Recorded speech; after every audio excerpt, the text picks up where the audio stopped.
All right, welcome to Book Club. We're going to talk about Why We Sleep by Matthew Walker. So this book was recommended to me by one of my healthcare professionals, and he's like, hey, I know you think you're part of the sleepless elite and you want to go to bed late and stuff. He's like, you need more sleep.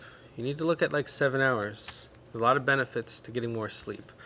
So the reason I wanted to do this one in particular is one of my students was asking me, hey, I'm trying to sleep better. You got any ideas? And I was like, you got to check out this book. Now I printed this out because I listened to mostly the Audible version of it. But basically, there's about half the people are kind of somewhere in between a night owl and an early bird, right? And then about a quarter of them are like the early bird, and about another quarter are like the night owl. So, and then the other people are somewhere in between.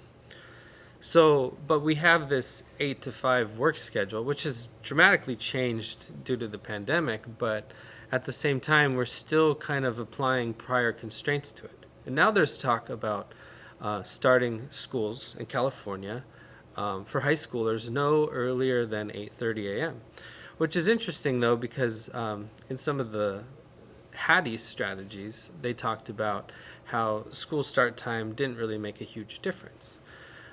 But when you look at, like, there's a quarter of the people that get up early, there's a quarter of the people that go to bed late, and there's halfway in between, it's no wonder that the data didn't show, like, a big impact. Now, here's the thing. If you are an early person, you could do stuff early. If teachers and students want to do stuff early, then start that early. If there's other teachers and students that want to start stuff late, then you do it later, right? So it's like trying to find that balance. And then just like talking about how students are like, hey, I'm tired in the morning. I'm like, well, historically, if when we lived in tribal situation, the elders would go to bed first, then like the early adults, and then the teenagers would go to bed last at like 2, 3 in the morning, and then the elders would get up at like 4 in the morning. So the vulnerable time was only like 2 to 4. So that worked out pretty well. That's a point here in the book. But what's also interesting is all of the different studies that he did and talked about how like drunk driving versus deprived sleep, and then what happens when you add them both together. Really interesting. He's got a lot of data in here. In some of his podcasts and interviews online, he says, I think I was a little too detailed in the book and it kind of excluded some people. But, if you gave it a cursory overview, you could probably get a lot of good information. It's about developing good habits and a bedtime routine.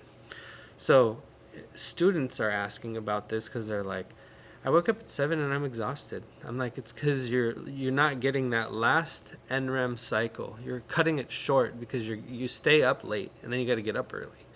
They're like, oh. And I'm like, then if you take a nap, then you throw off your NREM cycle again. So then you get in this vicious cycle. So anyway, check out the book. There's a lot more examples, but I just wanted to give you a quick 2 to 3 minutes.